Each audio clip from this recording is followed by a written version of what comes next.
Good afternoon. Welcome to a webinar presented by Subsurface Consultants and Associates on avoiding dry holes. Subsurface Consultants and Associates, or SCA, is known for global knowledge and global reach. We offer services in consulting, direct hire, projects and studies, and trading, and we're headquartered here in Houston, Texas. You can follow us at our website, scacompanies.com, on Twitter, or on LinkedIn. Our speaker today is SCA's Chief Geologist, Bob Shoup. Bob teaches various SCA training courses in the Australasia and Middle East areas of the world. He's a board-certified petroleum geologist and Louisiana registered geoscientist. Bob started his career after receiving his MS in geology from OU at Shell Oil, and he has over 35 years of experience in basin analysis, regional studies, new play generation, prospect evaluation, field studies, and development planning and project management. Bob is a recognized expert in mapping, clastic depositional environments, rift systems, syndepositional structural systems, and he's a past chair of the House of Delegates for the APG, a past president of APG's Division of Professional Affairs, and he has honorary life membership in the DPA. Bob, take it away.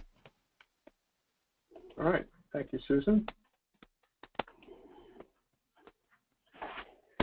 Let me get my screen turned on here.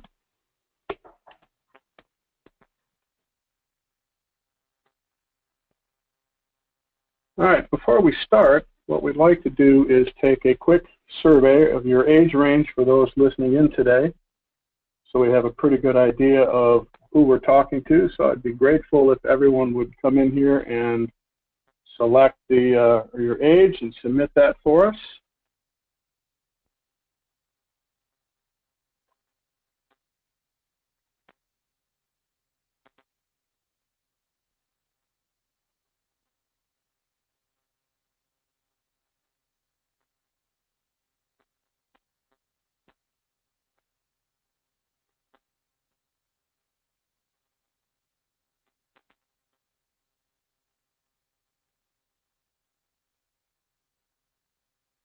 All right, let's go ahead and start our talk here.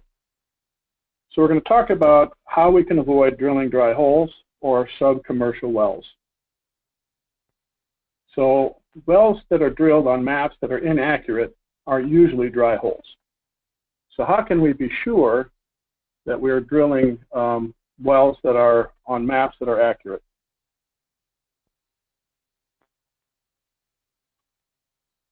So I can assure you that if the map is coming out of your workstation, the map is wrong, at least to some degree. So one of the strategies that you can use to avoid drilling dry holes is to conduct periodic technical reviews of your maps and your interpretations. First of all, look at your interpretations in your maps. As you're doing your interpretations, make sure you're familiar with all of the data and that you're using that data correctly. Make sure you understand your map and what it portrays. And finally, conduct a self-audit. So in the process of doing a self-audit, you want to go through 6 steps. The first is to review the map and make sure that the data actually honors the contours on your map. Second, do the contours exhibit contour compatibility? Third, do the contours honor the vertical separation of the faults as they cross faults? Fourth, are the fault traces on your maps properly positioned?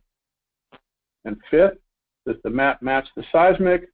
And finally, does the map honor the geology that you've interpreted? So let's look at the first step here. Does the map honor the data? Now, as you make your picks in the workstation, they're irregularly distributed. When you go through the process of gridding, it rearranges your picks to make them more regularly distributed.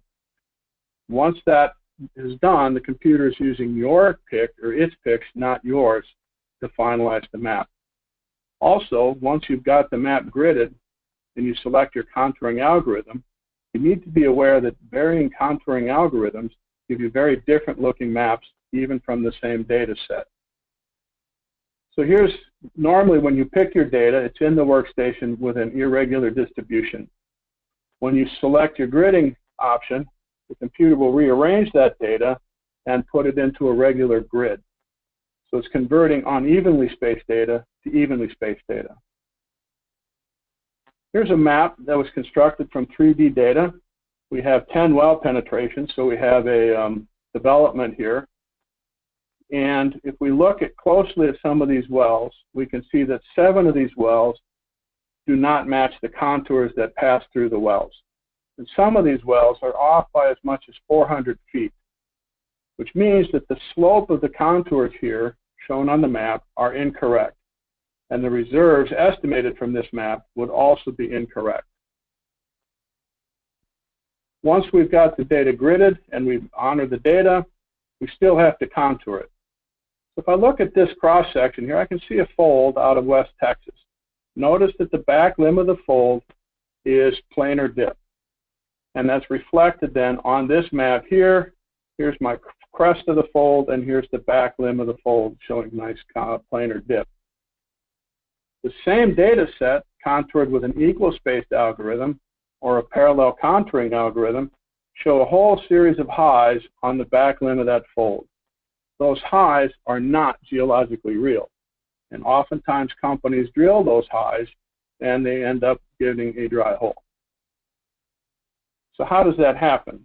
Well, if I look at this horizon here, so I've got a horizon that's got a slight curvature to it. When I contour that horizon using an equal spaced algorithm, the map is going to, or the contouring algorithm will set a dip rate from between these 2 wells. Then it's going to honor that dip rate from the wells 1 and 2. Now I've got to get my contours from this point to this point, or from here to here. So the machine will put a contour values in here. They will have the same dip rate, but they're now going to dip in the opposite direction. So the area right in here creates what we call a contour cusp, and this area right in here is an artificial contouring high. The contours are nicely evenly spaced, but I have a repeat of contours here to give me the structure map. So here's a map that was contoured with an equal spaced algorithm.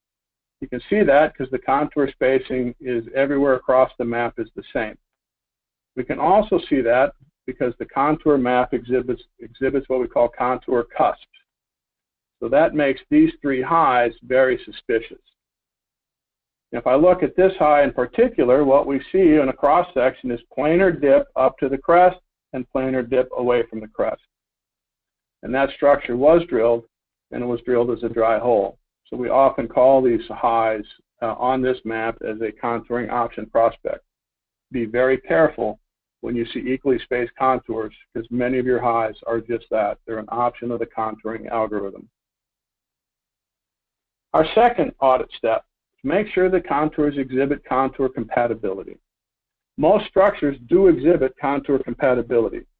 That simply means that as the contours cross the faults, they will continue across the fault with the same strike. If we look at this map, it's not, the question is this a geologically valid map? The authors thought it was when they published this map. But if we look closely, we can see on all of these fault blocks that the contours lack contour compatibility. Have contours striking northeast to southwest here, intersecting contours that are striking more or less east-west on this side of the map. And we see that pretty much for each fault block. So each of these fault blocks was contoured independently, and that's how your workstation contours data as well. Now, if I look a little closer at the map, we see a fault here that's changing offset. I'm going from up-thrown to down-thrown here, and up-thrown to down-thrown in the other direction here. We call those screw faults. And I'll come back and visit that topic in a second. So what we can see is that the map was not valid, and this company drilled 3 dry holes off of their production platform. Here's a grow fault rollover structure from the Gulf of Mexico, and if I look at the rollover structure itself, we can see that as the contours cross these smaller faults, they exhibit contour compatibility. If we look across the large fault, the Corsair fault, we can see that I've got contours here are striking northeast to southwest. When I cross the fault, they're striking almost north to south. So we lack contour compatibility across this large growth fault. In the rollover itself, contours are compatible and should exhibit contour compatibility. The next step of our audit, do the contours honor vertical separation?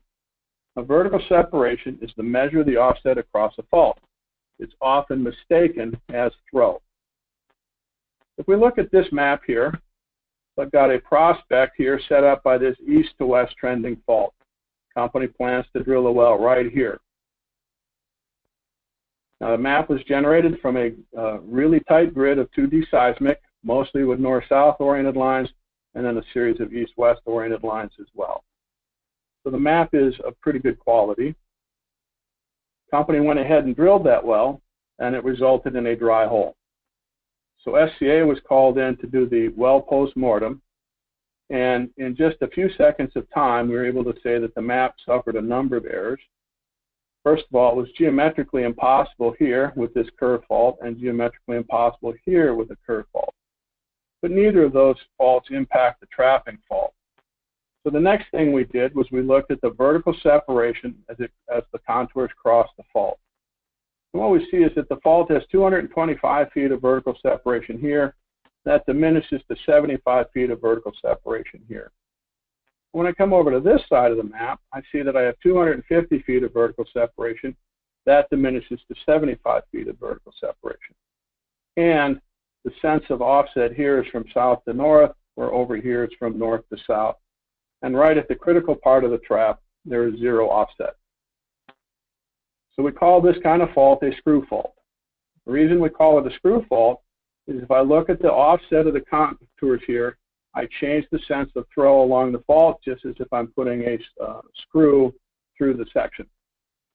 We also call these screw faults because if you drill a prospect that's set up by a screw fault, you're going to be screwed.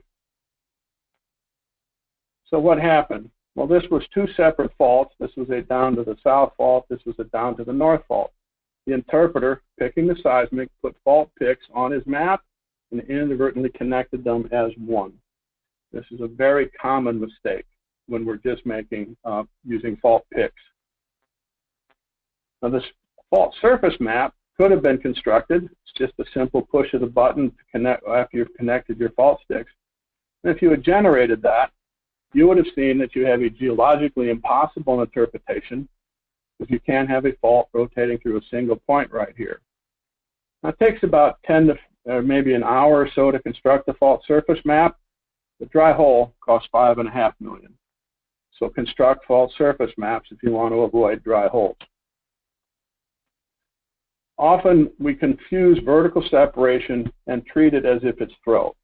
And the terms are pretty confusing, and that goes back to the way we were taught.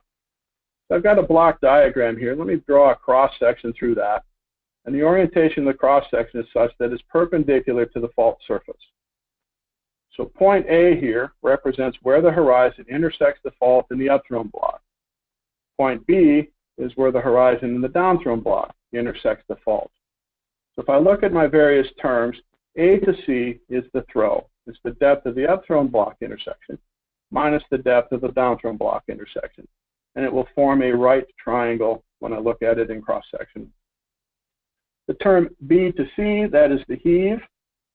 And the term A to E, that is the vertical separation. It's the depth of the upthrown block intersection minus the depth of the downthrown intersection projected with the same dip rate to a point below the upthrown block intersection. If we drill a well in the fault gap and determine the amount of missing section we have, that is equal to the vertical separation. Unfortunately, the industry loses millions of dollars a year by confusing vertical separation and throw. An example of that from the unconventional world, we've got a well drilling along a high TOC layer here. It crosses a fault, and as soon as it crosses the fault, we know by correlation it's a 200-foot fault. So the driller drops the angle to bring the well in and land the well 200 feet below or deeper. When he does that, what we see is that the well is not in the high TOC layer. So he has to drop angle, additional drop angle, and comes back into the high TOC layer. So what happened here is that the geosteer here used the 200 feet as throw, not as vertical separation. So coming down straight from 200 feet from this point puts you at that depth right there. And that is using vertical separation as if it were throw. So if our geosteer had used the 200 feet correctly, we would have projected this with the same dip rate, so he was at a position right above the fault here, and the driller could have brought the well right into the high TOC layer. So the next step of our audit is to make sure that the fault traces on our map have been properly positioned. Now, we often pick our faults from polygons on the seismic, and that's only an approximate position of the fault trace. To properly position our fault traces, you need to take your horizon map and your fault surface maps and integrate them to determine the actual position of the fault traces. So I've got a structure map here. The contours for the horizon are shown in black. Contours for fault A are in red. Contours for fault A1 here are in blue. Let's just look at the fault surface map without the structure first. There we go. So the contours for the red fault go from 5,000 feet to 9,000 feet. I can see that the fault is striking east to west. Fault A1 intersects fault A, and where contours of fault A1 intersect contours of the same value on fault A, they terminate. So if I look at a cross-section through there, so we'll look at cross-section B, B prime, and what we see on cross-section B, B prime then is that fault A is my through-going fault. Fault A1 is the intersecting fault, and it ends right there at that point of bifurcation. So when I come back to my map, what I see here then is if I look at the trace for fault A on a properly integrated map, it intersects with fault A1 with the 2 points of intersection occurring on that line of bifurcation. I also need to see the width of the fault gap change as it crosses the line of bifurcation. So as they go from this side of the line of bifurcation to this side of the line of bifurcation, I'm going to see the width of the fault traces, or the gap between the fault traces, will get wider. If I take this down to a deeper horizon, here's the properly integrated horizon map with the fault surface map.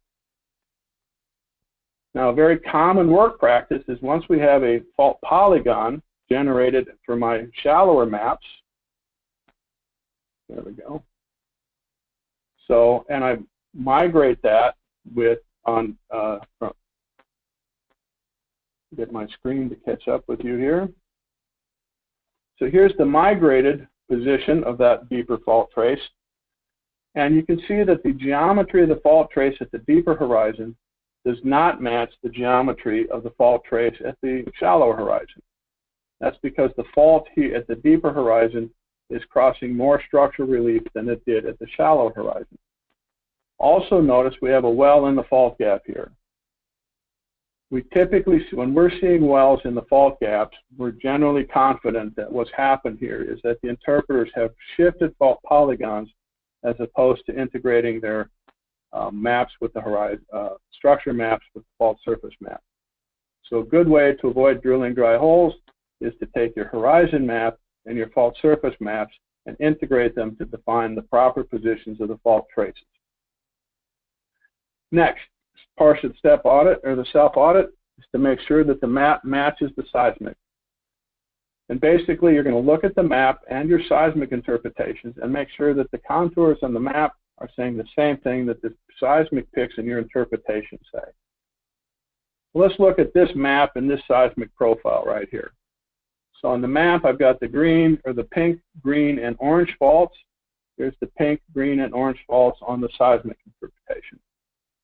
So if I look at this area right here, if I look on the seismic, I see that my horizon here is dipping generally toward the fault. If I come over here to the map, I can see that the contours are dipping away from the fault. So the contours here are not matching the seismic. If I look at this part of the map, from this portion of the seismic line to here, I have dipped to the fault. If I come over to the contours, I see that the contours are dipping away from the fault. In fact, the map here ends up missing seeing an upthrown fault closure right in here, and you would have missed the prospect if you had not corrected the map. And the final step of the self-audit is to make sure that the map honors the geology. So remember, a structure map is simply a two-dimensional portrayal of a three-dimensional structure, and that structure map must reflect the geology that it portrays. If I look at this map and seismic profiles here, this is from an investor presentation. It's the Karaka anticline out of the Malatya Basin in Turkey. The total map area closure here is 8,132 acres. And if I look at the seismic, so line 3 is this line here, we can see that we've got a fault propagation fold. If I look at line 1, that's this line, and I'm only seeing from here to this side of the line. Again, I see a well-developed fault propagation fold. But does that map reflect what a fault propagation fold looks like? So here's a Google Earth image of the Shoup Mountain anticline, a nice fault propagation fold. If I look there, I can see here's my fold axis. The back limb of the fold, that's this area, should reflect constant dip rate, generally between 20 degrees and 50 degrees. And the dip of the horizon must equal the dip of the fault surface. From the fold axis to the front of the fold is the front limb. That's going to be very steeply dipping to overturn. So the dips range from 60 to 100 degrees. So when I look at contours for a fault propagation fold, I should see contours here being close to equally spaced, reflecting a dip rate between 20 and 60 degrees. And on the front limb of the fold, I should see my beds with very steep dip, possibly overturned. So if I go back to the map of the Karaka anticline, what we see here is that the contours in this portion of the map are not equally spaced. And if I look here at there's no defined fold axis and there's no front limb dip portrayed. So if I were to fix that map, the closure area would be ending up substantially reduced from the mapped area as portrayed. So when you get your map out of the workstation, there are 4 methods that you can use to validate whether that map is good or bad. You can use a contour or graphical validation method to check the vertical separation of the contours across faults. You can mathematically validate the map by calculating and measuring throw. You can construct an illustrative aid cross-section across the horizon, or you can use restored tops. So here's a map, and I can look at the map and I can see that I've got a fault here that has 50 degrees of dip. The fault strikes east to west, and the vertical separation is 400 feet. So if I want to graphically validate this map, I'm going to take a contour, carry it across the horizon with the contour compatibility of the same strike, and look at the difference in the vertical of the fault or the contours. Here I have the 8,700-foot contour, and the upthrown block 8,400-foot contour, which means that I have a 300-foot indicated vertical separation. But I know from the correlation of my wells that the vertical separation should be 400 feet. In other words, graphically validating this map shows me that the map is incorrect, which means that the location here for my proposed well may be in jeopardy. And what happened here is that the map algorithm here took the vertical separation and treated it as if it were throw. So we tell our interpreters to go back and fix their maps. Here's the fixed map. So when I look at the contours now, you can see I'm going from 8,400 feet upthrown to 8,800 feet downthrown. That is my 400 feet of vertical separation. I can also measure the throw and calculate it. So I'm going to come in here, and I'm going to take that contour at 8,200. The downthrown contour is 8,730. Now I'm going to, because I'm measuring throw, I'm going to measure these 2 points perpendicular to the fault surface. And I see that I have 530 feet of throw. So I can take the information from my fault here. So I've got 50 degrees of fault dip, 18 degrees of bed dip at this point right there. And the azimuth, or the difference in direction, my horizon is dipping in this direction, fault is dipping in that direction, and the azimuthal difference is 28 degrees. I can then solve for throw. So throw is vertical separation over 1 minus the tangent of the bed dip, the cosine of the azimuthal difference between the bed dip and the fault dip over the tangent of the fault dip. And when I run my numbers through there, we calculate throw. It's 527 feet. We had graphically determined the throw to be 530 feet, so that map is valid. Another way to validate a map is to construct a cross-section. And anytime you're proposing a well, you should have a cross-section across it. If I look at the cross-section, here's the horizon in the up-thrown block. It's intersecting the fault at 8,200 feet. Down-thrown, the horizon's intersecting the fault at a depth of 8,600 feet. That's indicating a throw of 400 feet and a vertical separation of 280 feet. So the cross-section here shows me that that map is incorrect. And once again, the contouring algorithm treated vertical separation as if it were throw. And anytime I have a well in the fault gap, I can calculate restored tops. That is the position in the well where the horizons would occur if I did not have the fault. So if my upthrown restored top is 6,000 feet, that means the 6,000 foot contour would have to project into the well. My downthrown restored top is 6,400 feet, so the 6,400 foot contour would also project into the well, and I can see now that this map is correct. So let's put all of this together and go through a summary review of a map. So here's the map we're going to review. The company has found a field. It's upthrown to this major fault right here. They have producing fault blocks here, here, and here. And they see that they've got 2 large fault blocks that are not being produced. So they proposed drilling 2 wells right here. And they somewhat congratulating themselves gave these wells as an 85% chance of success. And they felt that was really conservative, but that's what they went with. I will point out well 19 right here did drill through this horizon and was producing from a deeper zone. So we do know that the sand is present and was hydrocarbon bearing when they drilled well 19. Well, when I start my audit process, I've got 1 well right here that does not honor the contours. So the depth in the well is 14,162 feet. The contour going through the well is 14,400 feet. So I've got a problem with the map right in this area here, and the slope portrayed on this part of the map is incorrect and too steep. I have 2 wells in the fault gap right in here. The interpreters here did not calculate restored tops. So again, restored tops are the position in the well where horizon would occur if it had not been faulted out. So if I'm making a map on my orange horizon here, I project it across the fault. Here's where it would intersect the well if the fault weren't present. So that's my upthrown restored top. You can do the same with a downthrown block. Project the horizon across the fault. There's the position in the well. Now, had the interpreters calculated the restored tops for these 2 wells, the process that takes between 30 minutes to an hour, they would have noticed that the contours on either side of the fault are incorrect. So the map is wrong in this fault block and in this fault block. Looking at contour compatibility, all of my fault blocks dip north away from this major fault, with the exception of this 1 fault block right here, dipping to the south. That is not contour compatible.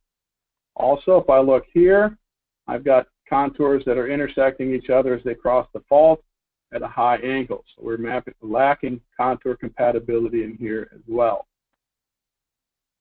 If I look at this fault and look at the vertical separations, this is the 14,100 foot contour in the upthrown block.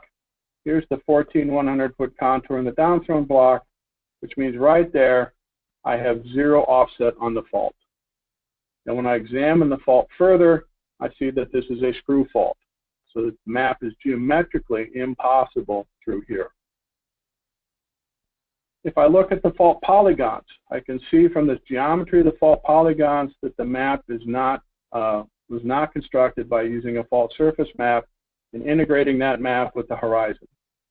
So I'm very suspicious of all of the faults and their positions on this map. if I look at the intersection points for some of these faults, I can see that the vertical separations at those intersections are not summing to zero. We call that the additive property of faults. And anywhere I have an intersecting fault pattern, if I look at the values of the contours around the intersection, they do have to sum to zero. If I look at the 7,400-foot contour upthrown, across the fault using contour compatibility, the downthrown contour is 7,800 feet. So the change in vertical separation is 400 feet. I come over here to point 2. There's the 7,700-foot contour with the 7,550 contour here. That's 150 feet. And I'm going to make that a negative number because the offset direction of the fault is counterclockwise. Likewise, coming from here, I go from 7,300 feet to 7,550 feet. That's minus 250. And when I sum those zero, the net vertical separation is zero. And if I do not have a summation to zero, then the map is not correct. Finally, I can look at the positions of these faults and apply a quick look technique we call the implied strike. And I can see that the orientation of this fault trace is not correct, that fault trace is not correct, and this fault trace is not correct. Now, the process of implied strike is a very good technique for you to understand. So if I look at a block diagram here, here's my 5,200 contour in the upthrown block. Here's the 5,200-foot contour in the downthrown block. And I have to see the fault then will have the 5,200-foot contour of the fault surface will connect those 2 points. If I go to a map, there's my 5,200-foot contour upthrown. Here's the 5,200-foot contour downthrown. So the 5,200-foot contour of the fault will connect those 2 points. And we call that implied strike. So if I look at that in this three-dimensional view of a structure, here's my 8,600-foot contour in the horizon. The 8,600-foot contour of the fault surface will connect those two. And I can do that for multiple contours, and then I can generate a fault surface map. So if I'm reviewing my map or a map and they have not generated a fault surface map, I can construct one using the concept of implied strike. Finally, if I come back and look at this map, I can tell you that the interpreters did not talk to the reservoir engineers. Had they done so, they would have found that well 19 here was in pressure communication with well 42. And this is a depletion drive reservoir, which means that well 42 is draining this block. Well 18 has produced 150% of the reserves in that mapped area. But I know I've got zero offset on the fault here, and I know this fault is not mapped correctly, so that extra reserves are coming out of this block here. Unfortunately, the company drilled both of those wells, and they ended up becoming cement storage facilities that cost their investors more than $10 million.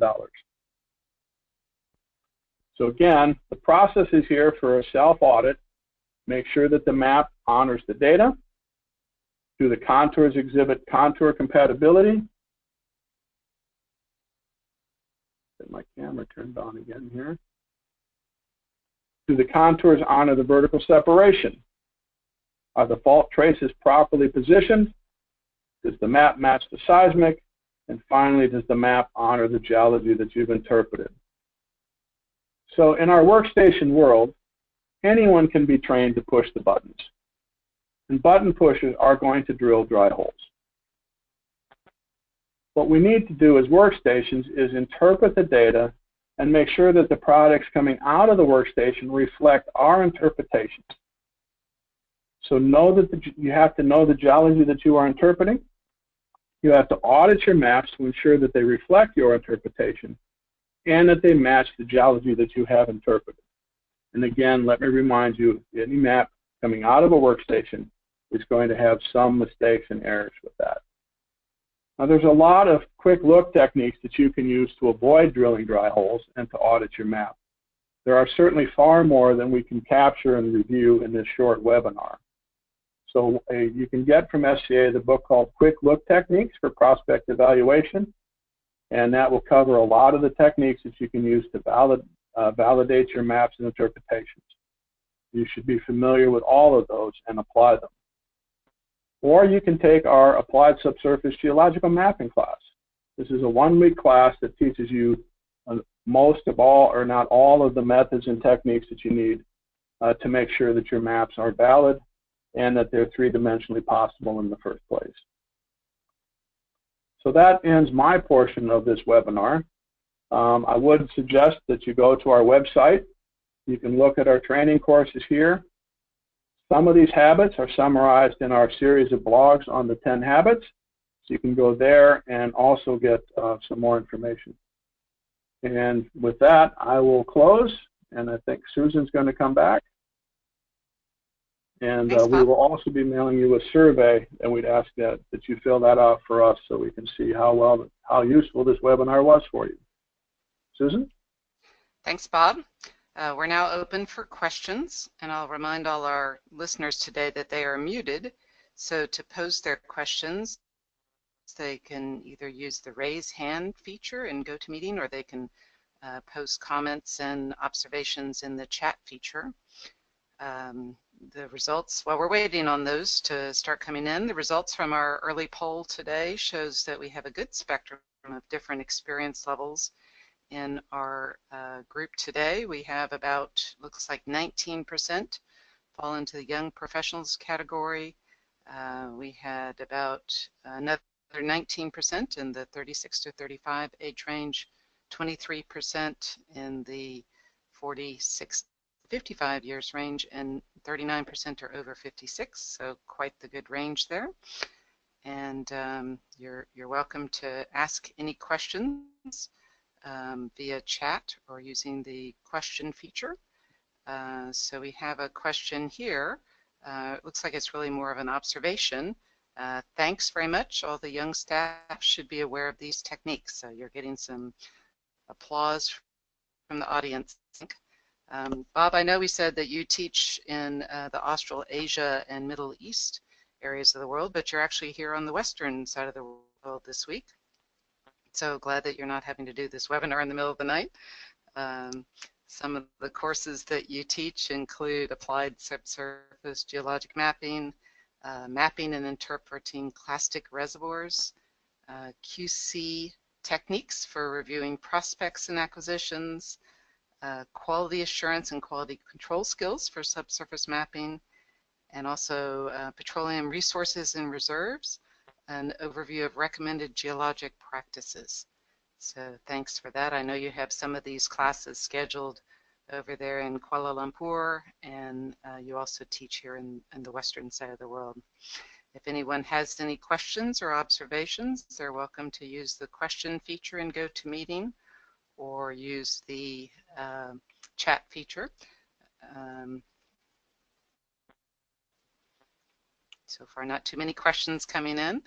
Bob, what are some of the more frequently asked questions you get? I know you've given this talk a number of times. What are some of the things that people often quiz you about? I think the most common question is, since I'm not going to hand contour, how do I fix the maps as they come out of the workstation? And if you apply these techniques, if you see contours that are wrong, almost all of the software packages out there today allow you to go in and just edit the contour to put it in its proper position. So they're actually, it's fairly easy to correct the maps. It's just most people don't know that you need to. And for you millennials who are watching this, that's usually the #1 reaction I get, is that when I tell you the map comes out of the workstation wrong, I see a lot of panicked looks, and usually when I'm done talking, people run back and look at their maps. So as long as you understand that the map coming out of your workstation is to some extent wrong, and you learn how to run or review the maps using the audit process, then your maps will become high quality, and then that will help you avoid drilling dry holes. We have another question, Bob. How do you recommend mapping fields with wells that do not lend themselves well to easy correlation? Well, we didn't talk about well log correlation today. I mean, and that's the foundation for all of our interpretations, and that's really a completely different skill set. and can and probably should be the subject of a completely separate webinar. Because when we're correlating well logs, we not only have to understand the structure, especially if we're working in faulted terrain, but we have stratigraphic complexibilities too, especially if we're looking at fluvial environments. So if you're correlating logs, I recommend you correlate the logs by hand on paper sections, because on the workstation you simply cannot see enough of the well log to see what's going on above and below where you're looking, or you see the whole well log but no detail. And look at the shales, not the sands, and also look at markers in the resistivity pattern. Every deposition environment, with the exception of braided rivers and alluvial fans, have very correlative patterns in the resistivity curve. So if you're not familiar with that, that's where I would start. And I hope that answered the question that you were asking. Great. Do you feel working with some of the current three-dimensional focused software where faults and horizons are relatively integrated in a structural model gives better results than working in a strictly two-dimensional workspace? No. And that the unfortunate reality is that very few software packages take the horizon contours from one side of the fault to the other side of the fault correctly. The workstations right now do not know what contour compatibility is, nor do they understand vertical separation. So you really have to correct 3D maps just as much as you have to correct 2D maps. And unfortunately, a lot of people think, well, it's 3D data, it's got to be correct when I get the map, and that's simply not true. Here's just another appreciation expression. SCA and Bob, thanks for the opportunity. This is very similar to some of the work that Dan Tierpot presented to us in his workshop. Another comment, thanks for the excellent talk. I've been trying to take your classic class for a couple of years and hoping it will be offered in Houston sometime soon. So for those of you who are looking ahead for taking classes, we certainly have classes scheduled through the end of this year, and we're starting to announce the classes for 2018 already. So be sure and follow us on our website, seacompanies.com. You can connect with us on LinkedIn as well. We often post announcements for classes there, and we also have Twitter at cacompanies.com. Alrighty, with all that said, I'd like to appreciate everybody for attending. The recording will be available online in a couple hours, and thank you again for joining. All right, thank you, everybody.